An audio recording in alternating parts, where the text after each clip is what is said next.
Hello, everybody.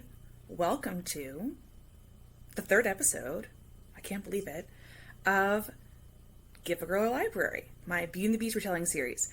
My name is Megan. I am the mood read queen. And we're going to talk about this lovely book today. This is called Beauty, and it has a shiny cover, which I can't tell you how many booktubers have lamented the shiny covers, and I get it now. And it's by Robin McKinley. This came out, I believe, in 1978. Yes, crazy. 1978. So a little story time before we talk about this book. When I was, I don't know how old I was, probably 16, 17, maybe 18. I mean, I've always loved Beauty and the Beast retellings, but I didn't really start reading them until I was in my later teens, and then in the last 5 years or so, I've really just, everyone who knows me knows I'm gonna go hard on a Beauty and the Beast retelling any day of the week. And I picked up, I don't remember how I found out about it. I can't remember if I did research. I don't know if I found it at a book sale. All I know is I ended up with this copy of Beauty, which I'll put over here, the copy that I had first. This copy is just beautiful, but it wasn't always that cute. And so I picked up this book that honestly didn't have even that good of a cover, which, knowing me now, makes complete sense because I read so many things that have truly, truly questionable covers. And that might be a vibe, I don't know. But anyway, I ended up reading it and passing it on to my sister and a few other people, and it has been a favorite of mine ever since. And I probably reread it every 2 or 3 years. I'm due for a reread, which I'm excited about because the fall for me is just a crazy, crazy time. I know we're all super busy, but being an educator in the fall, especially in August and September, is nutso. And so it is my tentative plan, and actually I should make a video about this too, but it is my tentative plan to do rereads in the fall. I'll be taking some graduate courses. I'll be teaching. I've got so many responsibilities. I don't even want to think about it. But I want something easy, something that doesn't make me think too much, but that's comforting. And so I think my plan for the fall is to do a lot of rereads and then books that have had sequels that have come out that I haven't had a chance to read yet. So anyway, on to this book. Hopefully if you're watching this episode, you know what this series is. This series is about Beauty and the Beast retellings. Some of them are well-known, some of them are indie, some of them are YA, some of them are adult, some of them are super spicy, some of them have, fade to black, sex off page, that kind of a thing. It just really depends. And this is perhaps, it's the one that started it all for me.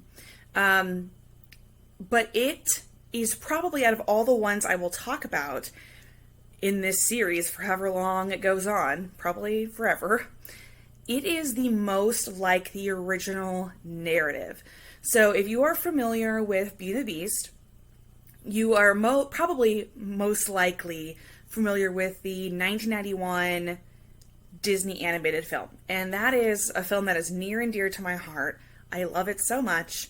And that, for the purpose of that film, and I mean, guys, I know, we love Disney, we hate Disney, I could go on and on and on.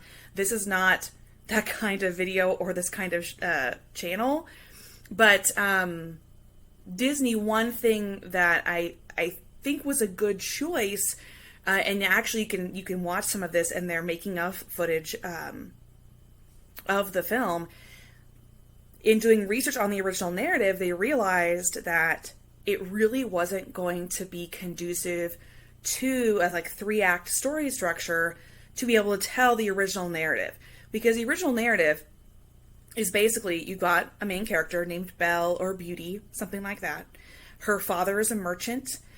He loses his vast fortune when his ships are lost at sea, as well as all the cargo that they were carrying. And he and his daughters typically are destitute. The mother died many years before, and they end up moving out into the country and having to make a new life. And when he hears that one of the ships might have been recovered or, didn't sink, he goes back to the city because they live way out in the country, like many, many days away from where they used to live. And he goes back to find out about the ships. And when he is going, he asks his daughters what they want him to bring back for them. And typically you've got the Belle type character who is asking for a rose or nothing. And then you've got her sisters who usually ask for something a little more specific and something a bit more fancy, although not always. But that's in the original narrative. And then on his way back, it gets lost. There's usually a storm of some kind, or alternatively, sometimes he finds the rose and takes it. But regardless, he ends up staying in the castle, or the mansion, or the estate, or whatever, okay, of the beast. And then there's an ultimatum. You can either stay, or whoever asks for this rose, in this case, Beauty, she needs to come. Like, that's the trade. And this book follows that original narrative very well. And when I first read it, it's not a weirdly written book, but the way that it's written feels different than a lot of the books that I know that I've read and that you might have read. So the storytelling almost feels like there's a distance between you and the characters, but very quickly you'll get used to it. But it's like a little off-putting at the beginning because you're not quite sure. It doesn't feel as personal necessarily, but that's not a bad thing. So with this story, I've already set the scene for you. It does follow that original narrative. The differences come in the specifics, as well as the curse itself, and Beauty's role, what kind of person she is, all those kinds of things. So, the main character is Beauty. Her real name is Honor, and let me see. So there are 3 daughters, Grace, Hope, and Honor.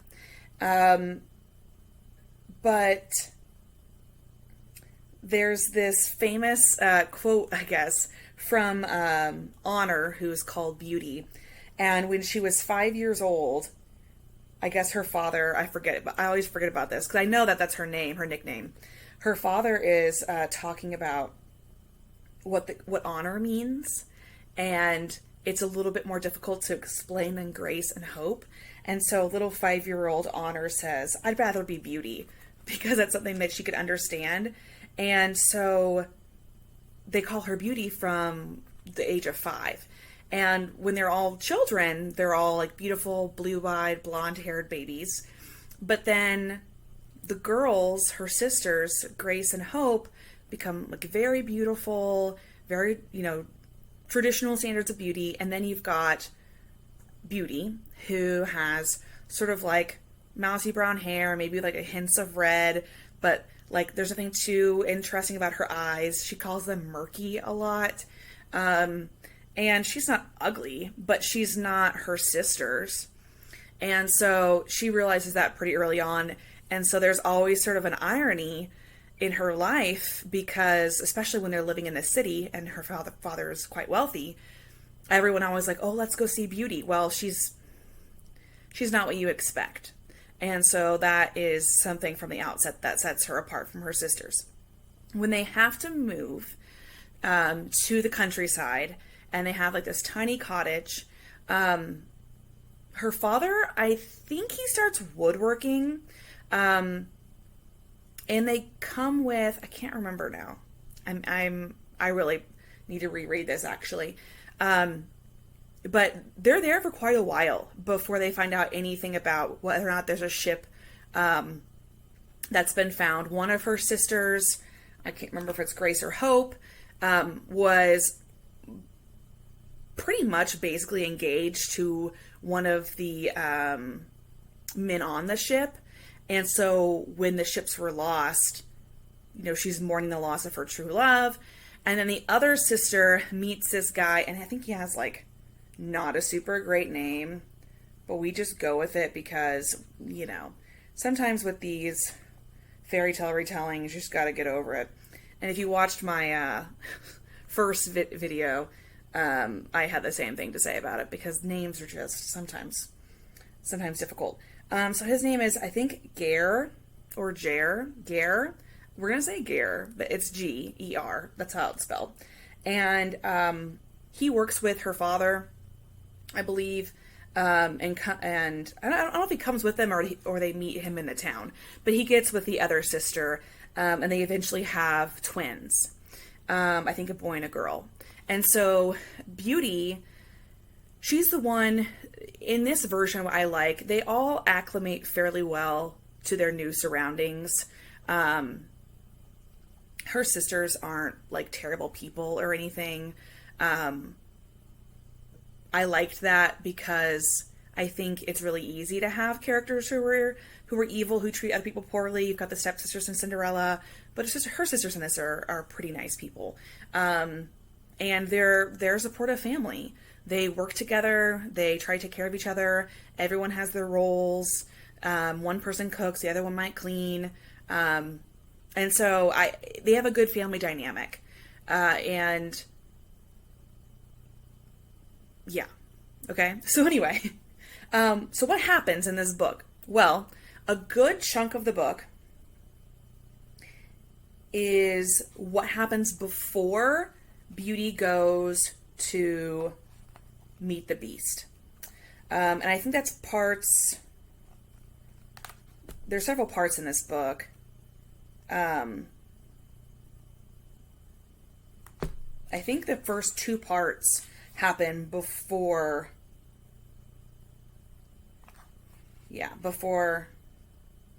she meets the Beast. So that's a pretty hefty chunk of the book, almost half. And that's why it feels a little bit, not awkward, but it just feels a little bit weird when you're reading it because you're like, this is a Beauty and the Beast retelling. What's going on here? It is really doing a good job of setting the scene and getting you to know Beauty as a character before you go further. So she goes to the castle and meets the Beast. He lives in the forest in this beautiful, old castle that I believe there are rumors about ruins, but no one has any idea where they are. It's like this forest sprung up around the castle and then keeps people out. And you can only really get there if you're lost, basically. So she ends up meeting the Beast, and he is not what she expects. He is there. I guess there are humanoid things about him. Robin McKinley doesn't get super in depth about what he looks like, which I'm totally fine with, because sometimes I think you can be too descriptive when it comes to the Beast, and then you might, well, granted, we have all these, monster creature romances now, which I'm into. I've read some, not a lot yet, so I can, maybe that would be different, depending on if she decided to do this, but he is definitely a Beast-like figure, and I don't think does he wear boots? I'm trying to remember if his feet fit into boots or not. But we don't really get a ton of what he looks like. He is kind of a serious guy. He worries about scaring animals. Greatheart is the name of Beauty's horse. And the Beast doesn't want to... she just calls him Beast. Because he won't... I don't think he gives her a name. Or... for her to call him. and he's afraid of scaring the her horse off. But then they start going on walks together, and he'll talk to the horse, and it's kind of precious. The other aspect of this story that stays true to the original narrative is this idea that every single night at dinner, the Beast asks her to marry him. And every single night she says no. And he says, I'm sorry, I know it makes you uncomfortable, but I have to ask. And what's so wonderful about this book and painful is the more time they spend together. She reads, they go on walks together, they have dinner together. Every night it gets more and more difficult for her to say no. And she also gets so used to the life that she has there. She worked her butt off working with her family, and though they're good people, she felt like she could sacrifice the most, and it wouldn't be as difficult for her as it would be for her sisters. And she doesn't hold that against them, but now she realizes how much time that she did spend trying to help them. And I won't say anything about the ending. I mean, it's Beauty and the Beast. It's a fairy tale retelling. You know how it's going to end, of course. But it's just a beautiful story. The magic is super cool. So instead of the teapots and kettles and wardrobes and all those kinds of things that you have in the 91 animated film, instead she describes it almost like wind. Like these little winds and breezes in the house. She can feel them around, almost like they're talking around her. It's really cool. So I don't know what else to say about this book. It's a short read. It comes in at around 311 pages actually. And there are some conflicts for sure, because she's worried about, I can't remember now, maybe her father is ill, or there's a reason that she has to go back, and now I can't remember. But she has to go back, and he gives her a ring to wear, so she can find her way back. And there's a certain amount of time, that she can stay gone, but he also, if she wants to be able to come back, actually, I think that's what it is. And I know that sounds kind of dicey, but it's really good. So if you like more traditional fairy tale retellings, I would definitely check this out. The cover is so pretty, and then on the inside, I'm trying to think, where is it at? Look how cute. I just love it. She also has a lot of other fairy tale retellings. I have read from Robin McKinley, let's see here, Rose Daughter. Rose Daughter is another one of her Beauty and the Beast retellings. She has a couple. That one is a little more complicated. It's not as traditional. I don't say it's more creative, but it definitely deviates more from the original story. She also has, let's see, where is it? Spindle's End, which is like a Rumpelstiltskin. There are a lot of different ones that she has, but this is my favorite. So that's it. Let me know if you've read this book, and if you have any other suggestions for books to talk about during this Give a Girl a Library Beauty and the Beast retelling series.